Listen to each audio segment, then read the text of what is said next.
Assalamualaikum warahmatullahi wabarakatuh. Nama saya Ratna Siti Maulida, NIM 1912 10 119 dari kelas PAID semester 6. Saya dari kelompok 5. Pada mata kuliah telaah kurikulum yang dibimbing langsung oleh Ibu Elna Nelis MPD, Prodi Pendidikan Agama Islam, Fakultas Tarbiyah dan Keguruan, Universitas Islam Negeri Sultan Maulana Hasanuddin Banten.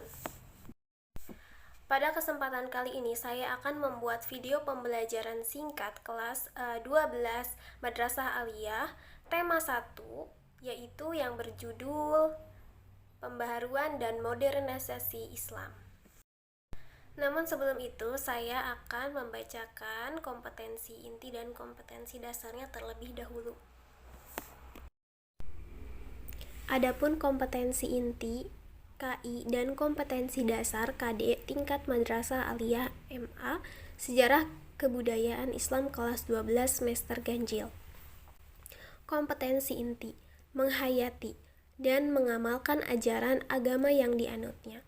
Kompetensi dasar: 1. Menghayati nilai-nilai pembaharuan sebagai upaya mengembalikan kemajuan umat Islam. 2. Menghayati pikiran-pikiran positif para pembaru sebagai upaya memajukan umat Islam.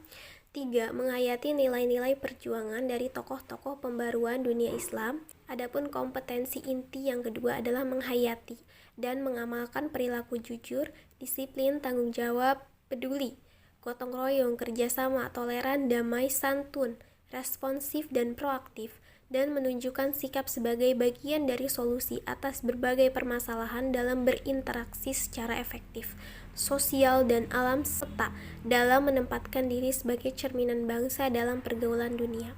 Kompetensi dasar: 1. Terbiasa berpikir kritis sebagai implementasi dari pemahaman terhadap sejarah pembaruan atau modernisasi Islam di dunia.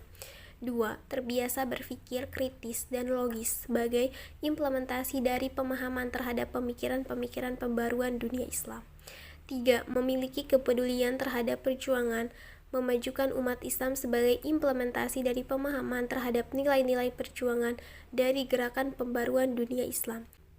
Kompetensi inti nomor 3 adalah memahami, menerapkan, menganalisis, dan mengevaluasi pengetahuan faktual, konseptual, prosedural, dan metakognitif berdasarkan rasa ingin tahunya tentang ilmu pengetahuan, teknologi, seni budaya, dan humaniora dengan wawasan kemanusiaan, kebangsaan, kenegaraan, dan peradaban terkait penyebab fenomena dan kejadian serta penerapan pengetahuan prosedural pada bidang kajian yang spesifik sesuai dengan bakat dan minatnya untuk memecahkan masalah. Adapun kompetensi dasar adalah 1. Menganalisis sejarah pembaruan atau modernisasi Islam di Indonesia.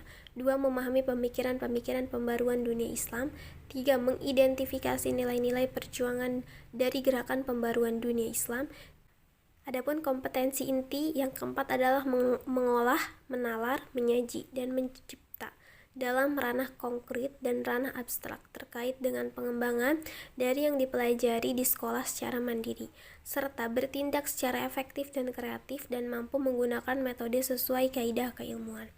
Adapun kompetensi dasarnya: 1. Menceritakan sejarah pembaruan atau modernisasi Islam di dunia.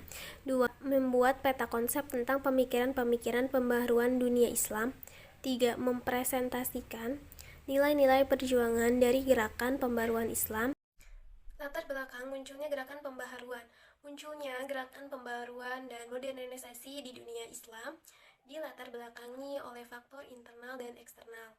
Faktor internal adalah situasi dan kondisi umat Islam sendiri, yaitu antara lain: pertama, faham tauhid yang dianut kaum muslimin di dunia telah bercampur aduk dengan kebiasaan-kebiasaan yang dipengaruhi oleh tarekat-tarekat atau pemujaan yang berlebihan terhadap para wali dan orang-orang yang dianggap suci, dan hal-hal yang lain yang bisa membawa kepada kekufuran.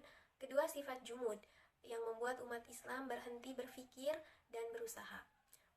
Ketiga, umat Islam dan kondisi terpecah belah. Selama umat Islam terpecah belah, maka umat Islam sendiri tidak akan mengalami kemajuan. Umat Islam akan maju jika ada persatuan dan kesatuan atau persaudaraan yang diikat oleh tali ajaran Islam. Untuk mempersatukan kembali umat Islam, maka diperlukan suatu gerakan pembaharuan. Sedangkan faktor eksternalnya adalah adanya kontak yang terjadi antara dunia Islam dengan dunia Barat. Dengan adanya kontak ini, umat Islam sadar bahwa mereka mengalami kemunduran jika dibandingkan dengan Barat. Pemikiran pembaharuan yang pertama adalah Ibnu Taimiyah 1328 Masehi. Jauh sebelum muncul pemikiran Wahabi pada abad ke-14, telah ada tokoh yang menjadi inspirator gerakan pembaharuan bernama Ibnu Taimiyah. Ia sangat tidak setuju terhadap sufisme dan khurafat yang banyak dilakukan oleh umat Islam pada masa itu. Ia juga menentang taklid buta dan mewajibkan ide dibukanya kembali pintu ijtihad. Kedua adalah Muhammad bin Abdul Wahab 1792 Masehi. Muhammad bin Abdul Wahab adalah ulama besar yang produktif lahir di Arab Saudi pada tahun 1700-an. Dia telah mempelopori gerakan pemurnian tauhid yang disebut dengan gerakan Wahabiyah. Secara umum, tujuan gerakan Wahabi yaitu mengikis habis segala bentuk takhayul bid'ah khurafat dan bentuk-bentuk penyimpangan pemikiran dan praktek keagamaan umat Islam yang dinilai telah keluar dari ajaran yang sebenarnya. Ketiga adalah Jamaluddin Al-Afghani 1897 Masehi. Sebagai orang yang terdidik, yang sangat dikenal sebagai filosof muslim, Al-Afghani berusaha membangkitkan kesadaran umat Islam terhadap ancaman dominasi bangsa Eropa dan untuk menentang penguasa-penguasa muslim yang bersekongkol dengan intervensi pihak Kristen. Karir politiknya mengantarkan dirinya ke India, Afghanistan dan Mesir, Perancis, Iran, dan akhirnya di Istanbul tempat ia meninggal. Adapun yang keempat yaitu Sayyid Ahmad Khan 1898 Masehi. Sayyid Ahmad Khan lahir di Delhi, India, adalah seorang pembaharu yang produktif dengan berbagai karya.